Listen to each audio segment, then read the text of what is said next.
Hello, my name is Warren Holleman, And I'm Toby Holleman, his brother. and we grew up in Apex, in old Apex, where downtown Apex is, in the middle part of the 20th century.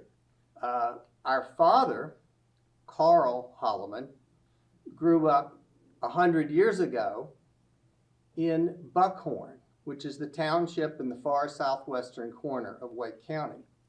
Apex Friendship High School is actually in one corner of Buckhorn, and where our father grew up, down where Sharon Harris Nuclear Plant is today, that's the other side. If our father had been living today, he would have attended Apex Friendship High School.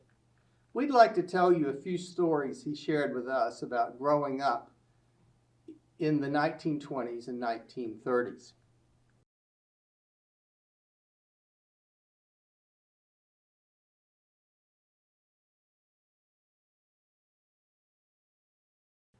But don't get the idea that Dad was so puny he couldn't do anything. He actually was very important to the family in putting meat on the table. Yeah, being that only boy left at home, I mean, he was this little big man. His job was to like from the time he was about 9 or 10 years old, he was given a shotgun and told to put some meat on the table.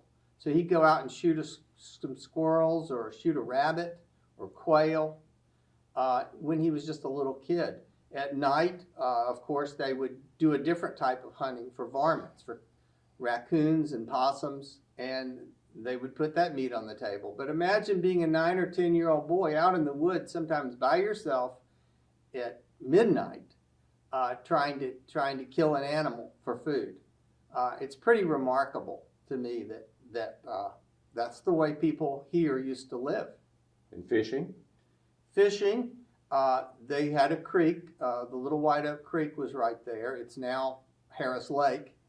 And when they would grapple in the stream, especially after a rain, when the creek would rise and then it would create these little ponds that would be cut off. And what's grappling? Grappling is when you get in the water, usually with a group of others, and you kind of walk across the pool of water or the creek, kind of hoping you're scaring the fish to one side, usually up under a bank, and then you just start feeling under there.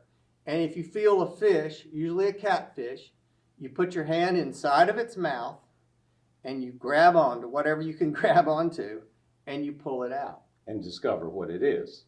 Right, because you're not sure what you got until you pull it out. Toby has a funny story about that. Yeah. Well, Dad owned that creek, so to speak. He walked along it, he played in it, he swam, he fished. It was a very important creek. It was just a few hundred yards from the house. And as Warren said, it's where the lake is now, Harris Lake. He knew that there was two particular beasts of the creek that he had to watch out for. One was the largest catfish in the whole creek. It was a big catfish, and you didn't want to mess with that catfish, partly because catfish are dangerous. They have these dorsal fins, and it's kind of like pectoral. Dorsal's here. Pectoral fins, kind of like Jurassic Park, the Velociraptors, if you've seen that movie where they go out like this. Well, except these are really sharp. They have sharp points, needles, or like an ice picks. So you have to be very careful if you're going to pick up a catfish that you don't get your hand to come in contact with the fin. It also has poison on it. And so it's not just you get cut, you can get poisoned. That was one thing he had to worry about if he was going swimming in the creek. The other thing was... That's why you put your hand literally inside the mouth of the catfish. Pull it out. That's the safest place to grab it. That's how you pull it out. And the other one was a water moccasin. And it was very, very large water moccasin. So when Dad would go swimming or mess around the creek in any way, he would look first to make sure neither of those beasts were there, and then he could do whatever he wanted to. Well, one day he was walking down the creek, down the bank, and he heard this sound.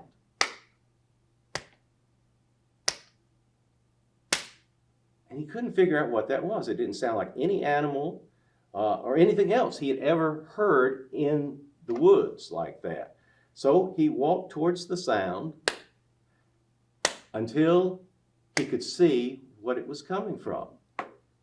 There on the side of the bank, actually with the tail out in the water, but the head on the bank, was that big water moccasin. And in the water moccasin's gaping mouth was that big fish. He had half swallowed the big fish, the catfish, so that only the tail was sticking out. But remember, the fins. What a catfish will do is, when there's danger, they'll open the fins up like this, and so the fins had stabbed on either side of the gullet or the throat of the snake. The snake could not swallow the fish because the fish was stuck, nor could the snake spit the fish out. Here was a death match, as it were, and he stood there in amazement as he watched the snake pound the ground, trying to get the fish out to no avail, until finally both of them expired. Now, when Dad told this story as kids, of course, that was, woo, that's exciting and all that. Watch out for snakes and fish. But he always had a moral to the story, more than that. There was always a moral to his stories. He had a lot of stories and a lot of morals. What do you suppose the moral to that story was? He would always say, there's a moral to that story, but he never would say what it was. So we're still debating 60 years later. Yeah. One might be, don't bite off more than you can chew. Yeah, yeah. Well, maybe you could come up with some others. You had another one. Well, be careful what you pray for, because you might just get it, Yeah. I think that snake had been wanting that catfish for a long time. Yep. And he probably shouldn't have wanted it so bad, because his prayer was answered in the strangest way. Yeah. I think our father and his whole generation would be honored that you've listened to their stories, that you've appreciated what their childhood was like. And they grew up right in this neighborhood, basically just down the road, about 100 years ago. And I do think what I appreciate most is, despite this very austere and challenging childhood, these people grew up to become America's greatest generation. Yep.